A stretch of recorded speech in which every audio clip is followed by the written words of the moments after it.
Hello friends, my name is Pooja Kumari. Welcome to your favorite YouTube channel Study with Pooja. Today I will be discussed with you about RBI assistant self-given analysis and expected cutoff. जैसा कि friend हमारा जो RBI assistant exam हुआ था वो 2 दिन हुआ था। एक दिन हुआ था 26 मार्च और 27 मार्च। मेरा जो एग्ज़ाम था ना फ्रेंड्स वो सेकेंड शिफ्ट में था 27 मार्च को। सेकेंड शिफ्ट 27 मार्च। फ्रेंड्स जो मेरा अटेम्प्ट रहा है रीजनिंग में वो रहा 35 आउट ऑफ 35। मैथ में जो मेरा अटेम्प्ट रहा है 33 आउट ऑफ 35 और इंग्लिश में मेरा अटेम्प्ट रहा है 28 आउट ऑफ 30। ओवरऑल जो अटेम्प्ट रहा है 96 out of 100। Friends most of students का जो है ना अटेम्प्ट जो रहा है 80 to 95 के बीच में ही अटेम्प्ट रहा है। इतना अटेम्प्ट मोस्ट ऑफ स्टूडेंट्स का रहा है। जैसा कि मैं आज आपसे एक दो क्वेश्चन डिस्कस करती हूँ। मुझे एक इंग्लिश का क्वेश्चन याद आ रहा है। इंग्लिश का क्वेश्चन था एक साइनो एंटो पूछ रहा था। एक चिली था CHILLY चिली। इसका जो पूछ रहा था ना इसका एंटोनिम्स पूछ रहा था। तो इसका जो एंटोनिम्स था ना मैं लगाई थी वॉर्म। मेरा आंसर वॉर्म आ रहा था। नहीं वॉर्म ऑप्शन चूज की थी। बाकी मुझे इंग्लिश का उतना याद नहीं आ रहा है। अगर आपको याद आ रहा हो कोई भी क्वेश्चन उसका ऑप्शन या आंसर तो आप मुझे कमेंट बॉक्स में कमेंट जरूर कीजिएगा। और दूसरा मुझे रीजनिंग का 2 क्वेश्चन याद आ रहा है। रीजनिंग का आपको भी शायद याद होगा कि 7-8 लेटर का जो था एक वर्ड था उसमें से 4 लेटर हमको चूज करना था TRAC। इससे हमको एक या एक से ज़्यादा भी मीनिंगफुल वर्ड बन सकता था। तो उस वर्ड अगर मोर देन 1 बनता तो उसके लिए शायद XY कुछ भी लगाना था। और अगर एक वर्ड बन रहा है तो उसमें पूछ रहा था कि लेफ्ट से 3rd लेटर कौन सा है। तो मेरा जो इसका वर्ड मीनिंग बन रहा था ना CART काट बन रहा था। तो मेरा जो आंसर था 3rd लेटर तो R आ रहा है। तो मेरा सिर्फ एक काट मीनिंग ही बन रहा था। आपका और भी इसके अलावा कोई वर्ड मीनिंग बन रहा था तो मुझे कमेंट जरूर कीजिएगा। और दूसरा रीजनिंग का क्वेश्चन था जो ये एक था PAL 3 वर्ड का जो पेयर था पेल था। और एक था METSUNROD कोई एक और वर्ड था मुझे याद नहीं आ रहा। इसमें क्या बोल रहा था ना कि इसमें सारे वर्ड में जो लास्ट लेटर के बाद जो है लास्ट लेटर में ई ऐड करना है। सब में ई ऐड करना है। तो अगर इसमें हम ई ऐड करते तो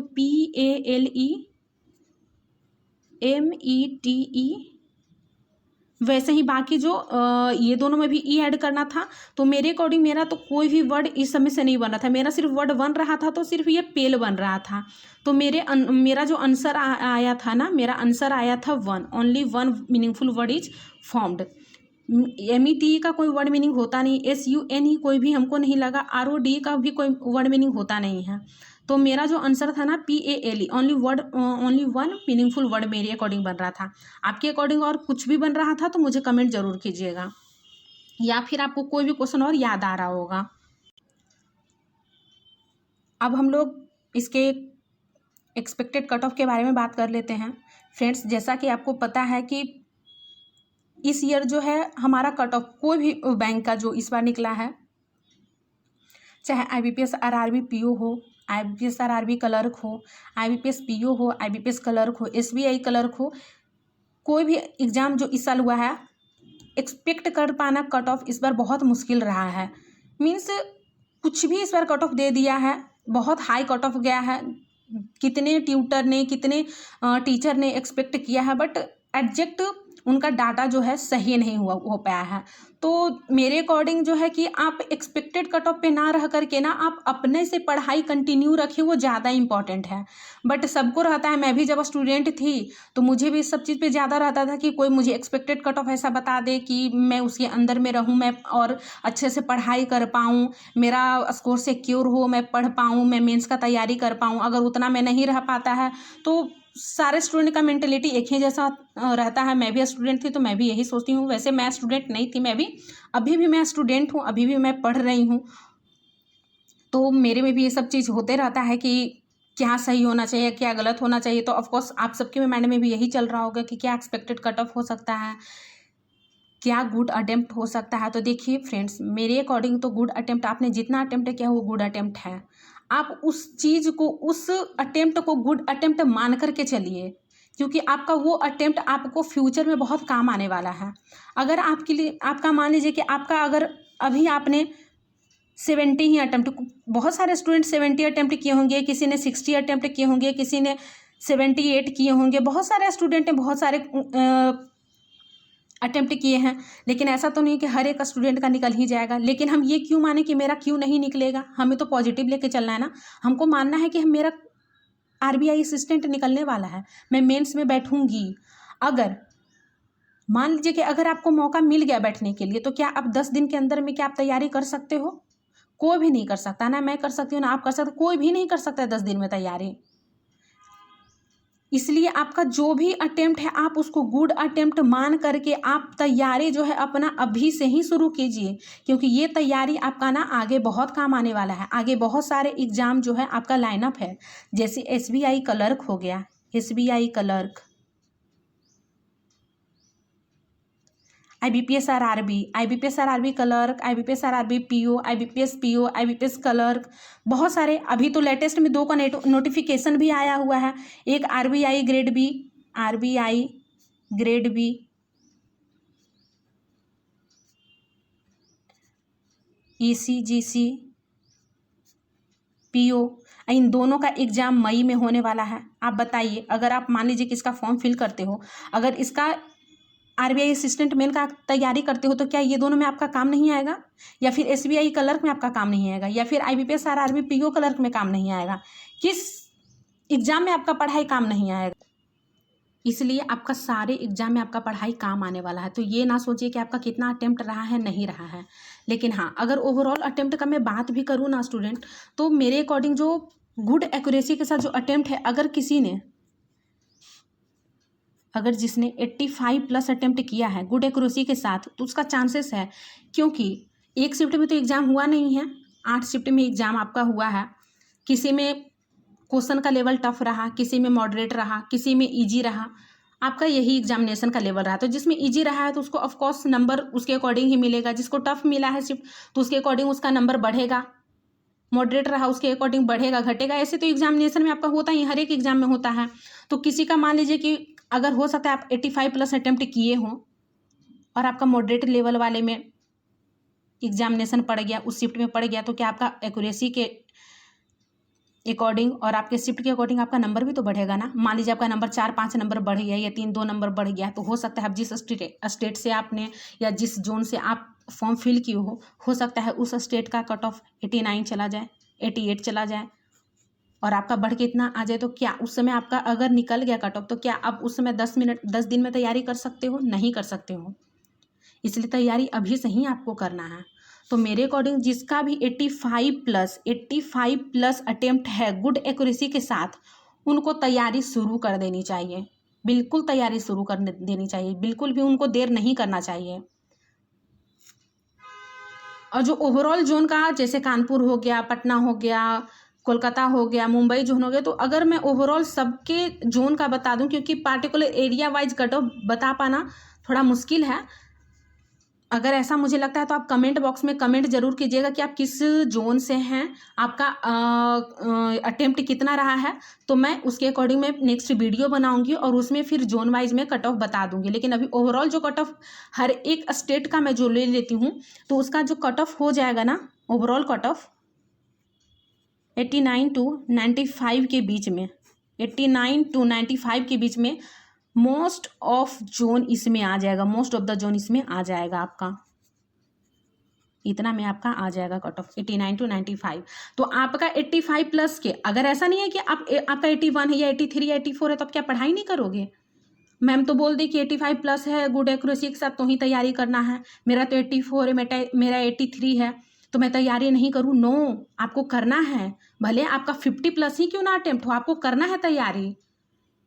आप नहीं करोगे तो आप आगे कैसे बढ़ोगे? फिर तो आप उसी 50 पे ही अटके रह जाओगे। आज भी 50 पे हो, एक मंथ बाद भी आप 50 पे ही रह जाओगे अगर आप तैयारी नहीं करोगे।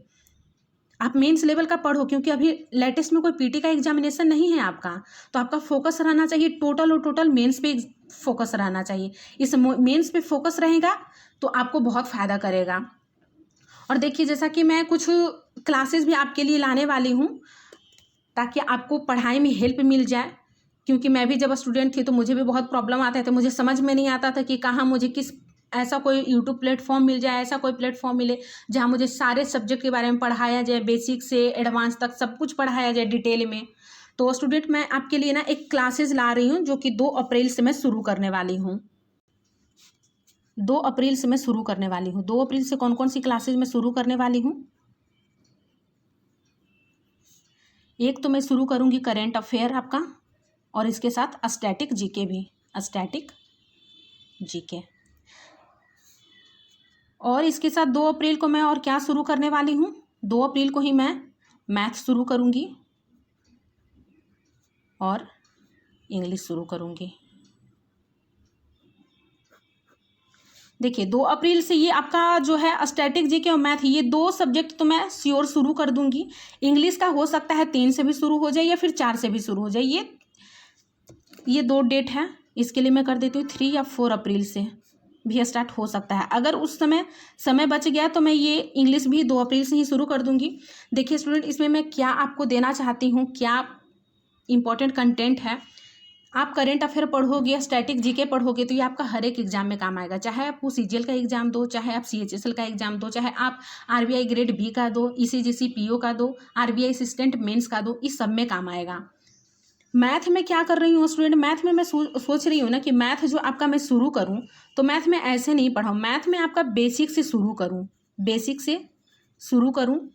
आपका 30 मिनट जो है मैं चैप्टर वाइज डेली क्लास लूँ। 30 मिनट डेली मैं आपका चैप्टर वाइज क्लास लेना चाहती हूँ, चैप्टर वाइज।